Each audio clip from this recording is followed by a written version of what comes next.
అదేంటి అలా? ఎప్పుడు ఇంట్రెస్టింగ్ టాపిక్స్‌నే కాదు. అప్పుడప్పుడు ఇలాంటివి కూడా పట్టించుకోండి. మనకి స్వాతంత్ర్యం వచ్చి ఇప్పటికి 78 సంవత్సరాలు అవుతుంది. అయినా ఇప్పటికి కూడా వాళ్ళని ఆదుకునే నాథుడే లేడు. నేను ఎవరి గురించి మాట్లాడుతున్నానో ఇప్పటికే మీకు అర్థమయ్యే ఉంటుంది. భిక్షగాళ్ళు.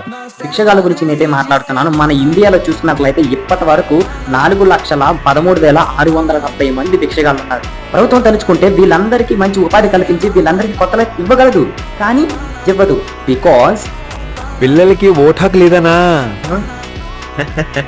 ఫస్ట్ ప్లేస్ లో వెస్ట్ బెంగాల్ ఉంది 81,000తోని. సెకండ్ ప్లేస్ లో ఉత్తరప్రదేశ్ ఉంది 15,000తోని. అండ్ థర్డ్ ప్లేస్ లో మన ఏపీ ఉంది 30,000తోని. సో ఇందులో బాధపడాల్సిన విషయం ఏంటంటే 45,296 మంది చైల్డ్ బేగర్స్ 15 సంవత్సరాల కంటే లోపు ఉన్నారన్నమాట. వీళ్ళు కూడా అడుక్కుంటుంటే నిజంగా చాలా బాధగా ఉంది. ఇండియా ఎక్కడికి వెళ్ళిపోతుంది, ఇండియా డెవలప్ అయిపోతుంది అనే విధంగా మాట్లాడే ప్రతి ఒక్కరికి నేను చెప్పదలుచుకునేది ఒక్కటే, ముందు వీళ్ళని పైకి తీసుకురండి ఈ భిక్షగాలని. ఆ తర్వాత ఇండియా డెవలప్ అయినా ఇంకా ఏదైనా జరుగుతుంది.